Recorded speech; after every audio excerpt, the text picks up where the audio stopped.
રાજકોટ શહેરના ઉત્તર ભાગમાં આવેલું રામવન એક પ્રાચીન અને પાવન સ્થળ છે, જે ધાર્મિક, સાંસ્કૃતિક અને ઐતિહાસિક દ્રષ્ટિએ અત્યંત મહત્વ ધરાવે છે. કહેવાય છે કે આ સ્થળનું નામ રામવન તે કારણસર પડ્યું કે ભગવાન શ્રીરામે વનવાસ દરમિયાન અહીં વિશ્રામ લીધો હતો. આ પવિત્ર સ્થાનનો ઉલ્લેખ લોકવાર્તાઓ અને જૂના ગ્રંથોમાં પણ જોવા મળે છે, જેના કારણે આજે પણ આ જગ્યા શ્રદ્ધાળુઓ માટે આસ્થાનું કેન્દ્ર બની છે. રામવનનો પ્રારંભિક ઇતિહાસ રાજકોટનો ઇતિહાસ પોતે જ વૈભવી અને પ્રાચીન છે.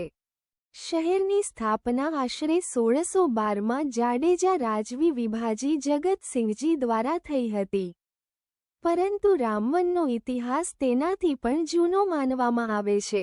લોકકથાઓ મુજબ ત્રેતાયુગ દરમિયાન ભગવાન શ્રીરામ, માતા સીતા અને લક્ષ્મણ વનવાસ દરમિયાન અહીં રોકાયા હતા. ત્યારે આ વિસ્તાર હરિયાળું જંગલ હતું અને અનેક ઋષિ મુનિઓનું આશ્રમ અહીં આવેલું હતું. આ જગ્યા વન તરીકે ઓળખાતી હોવાથી અને ભગવાન રામે અહીં નિવાસ કર્યો હોવાથી તેનું નામ રામવન પડ્યું. સમયાંતરે આ સ્થળે રામધૂન, રામકથા અને ધાર્મિક મેળાઓ થવા લાગ્યા. ધાર્મિક મહત્વ રામવનમાં શ્રીરામ મંદિર મુખ્ય આકર્ષણ છે. અહીં ભગવાન રામ, સીતા માતા અને લક્ષ્મણજીના મનોહર મંદિરો આવેલા છે. દર વર્ષે રામનવમી, દિવાળી અને શ્રાવણ માસ દરમિયાન વિશાળ મેળાઓ ભરાય છે. હજારો ભક્તો રામધૂન, કીર્તન અને પૂજામાં જોડાય છે. રામવનનું પરિસર શાંતિપૂર્ણ અને આધ્યાત્મિક ઉર્જાથી ભરેલું છે, જ્યાં આવતા દરેક વ્યક્તિને મનની શાંતિ મળે છે. રામવનના આધુનિક વિકાસ સમય જતાં આ સ્થળે અનેક સુધારાઓ કરવામાં આવ્યા છે. સ્થાનિક લોકો, સંતો અને ટ્રસ્ટીઓના સહયોગથી અહીં સુંદર બગીચાઓ, યાત્રાળુઓ માટે ધર્મશાળા અને પ્રાસાદ ગૃહનું નિર્માણ થયું છે. બાળકો અને પરિવારો માટે રામવન હવે એક ધાર્મિક પ્રવાસન સ્થળ તરીકે પણ જાણીતું બન્યું છે. અહીંના હરિયાળા વૃક્ષો, સ્વચ્છ માર્ગો અને શાંત વાતાવરણ લોકોને આધ્યાત્મિક અનુભવ કરાવે છે.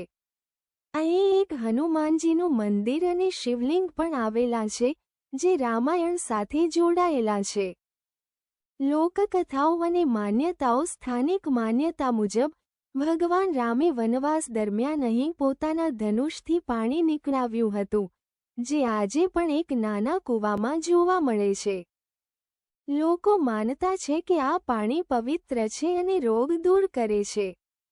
અનેક વર્ષો સુધી સંતો અને સાધુઓએ અહીં તપશ્ચર્યા કરી છે.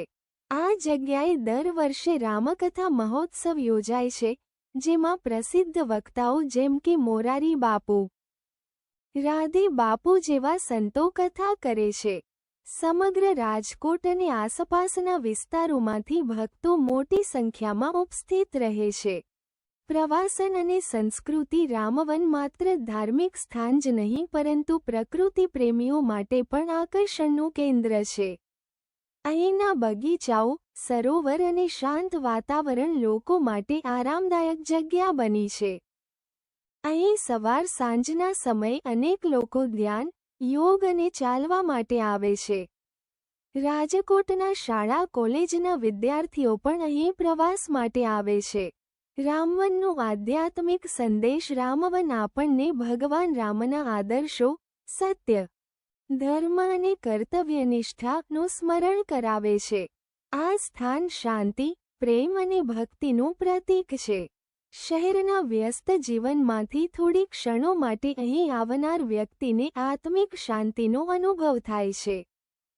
ઉપસનહાર રાજકોટનું રામવન આજ પણ તેજ ભક્તિભાવ અને પવિત્રતાથી તેજમાન છે.